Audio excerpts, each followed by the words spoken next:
അപ്പോൾ തൊപ്പി എന്നോട് ആക്ട് ചെയ്യാൻ പറഞ്ഞെങ്കിൽ ചെയ്ത് കാണിച്ചു കൊടുക്കണം. അപ്പോൾ അത് നമ്മൾ ദിലീപേട്ടന്റെ ചാന്തുപൊട്ടിലെ സിനിമയത്തെ ഒരു ഡയലോഗ് ഉണ്ട്, എന്താവുന്നൊന്നും അറിയില്ല.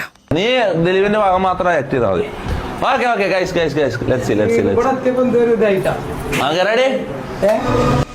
ആടായിട്ട് ജനിച്ചാൽ മതിയായിരുന്നു, വെറുതെ തിന്നോണ്ട് നടക്കാലോ. അയ്യോ വേണ്ട, മുട്ടനാട് കണ്ട കുഴപ്പമില്ല. എന്താടാ ഒന്ന് നിന്നേ. എന്താ നീ ചാണാത്തി കൈ കുത്തി വീണു? പോവാസത്തെ ഇത് മൈലാഞ്ചിട്ടതാ. നിന്നെ ഞാൻ എവിടെല്ലാം നോക്കിയെന്ന് അറിയൂ? എന്തിനാ ടൗണിൽ പോണ്ട, എനിക്കൊന്നും വാങ്ങിക്കാനില്ല. ക്യൂട്ടസും കുങ്ങമ്മൊക്കെ കഴിഞ്ഞ പ്രാവശ്യം വാങ്ങിച്ചേരിപ്പെട്ട്, പിന്നെ ലിപ്സ്റ്റിക് തീർന്നു പോയിടോ. പക്ഷെ ഞാനത് കുങ്ങമ്മ കൊണ്ട് അഡ്ജസ്റ്റ് ചെയ്തോളാം. കാശൊക്കെ പാളീസായിട്ടിരിക്കുക ലോറൻസേ.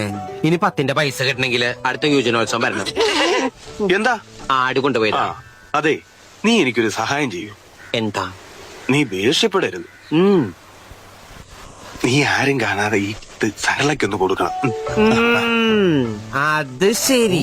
അപ്പൊ ഞാൻ സംശയിച്ച ശരി തന്നെയാ. കൊറേ കാലമായി സരളെ കാണുമ്പോ ലോറൻസിന് ഒരു ചോര കൂടി. മനസ്സിലിപ്പോ ഇതായിരുന്നല്ലേ?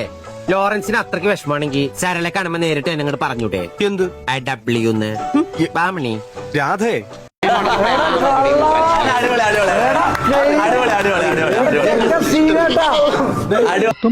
മൂർഖനെയാണല്ലോ ചവിട്ടിയത്.